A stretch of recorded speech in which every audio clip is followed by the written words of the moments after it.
Well, it's the final month of the US election campaign, and with 30 days to go, polls are still indicating a very close race between Kamala Harris and Donald Trump.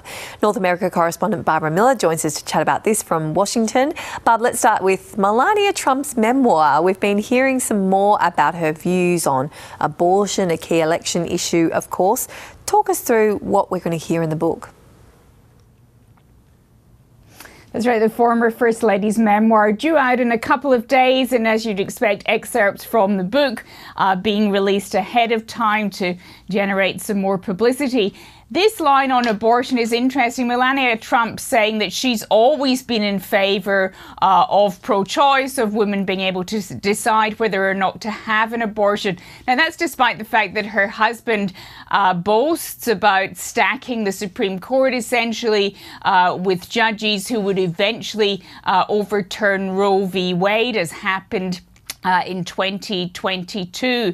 Now, it's not clear whether Melania Trump announcing this harms or helps Donald Trump in this final month of the election campaigning. Perhaps for those women in particular trying to decide whether or not to vote for Trump and concerned about his stance on abortion and about the tightening of access to reproductive services across the country.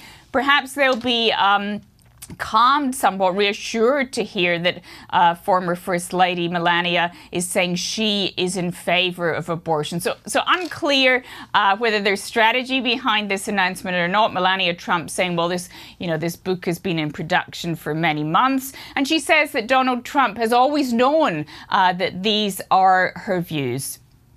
He knew my position and my beliefs since the day we met.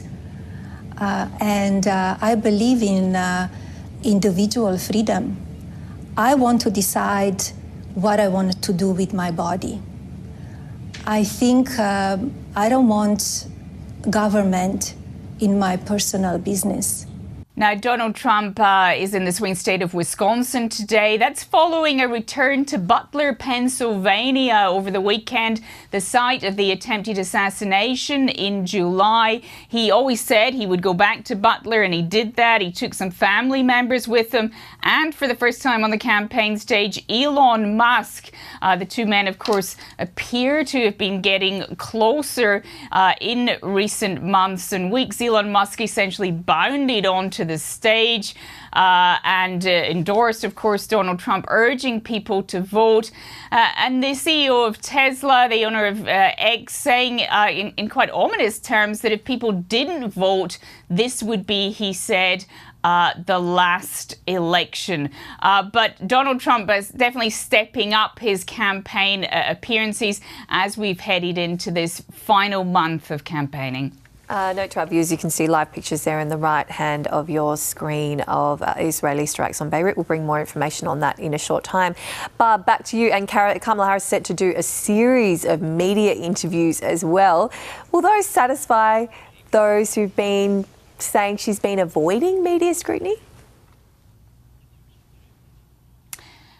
Probably not. I mean, I get a little alert from Fox News every day on my phone saying that it's been so and so many days since Kamala Harris was announced as the candidate, and she still hasn't done a formal media press, a classic press conference. So I think calls for her to do that will continue, but she has clearly decided to step up her media appearances, mainly in what would be considered friendly media to her this week. There's an interview due to air tomorrow on 60 Minutes. She's going on the Call Her Daddy podcast.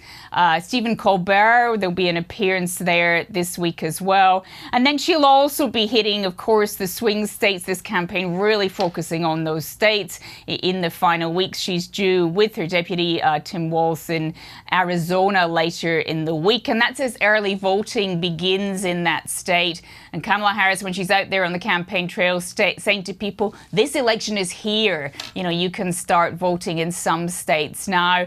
But I guess the backdrop again to all of this is, will there be an October surprise? Will something happen in this final month that could see some movement in those polls which have been really so rigid in recent weeks? And one thing, Bridget, just to keep an eye on, there is another storm heading for the US. That's just days after many states experienced widespread destruction, more than 200 deaths from Helene.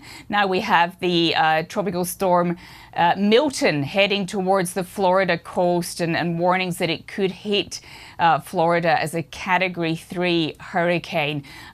So between that and the Middle East, of course, events outside the control, really, of the campaigns could influence these final weeks of the campaign. Absolutely. Barb, thank you very much for taking us through 30 days to go. You're going to be busy and we'll be talking to you a lot. Thanks a lot.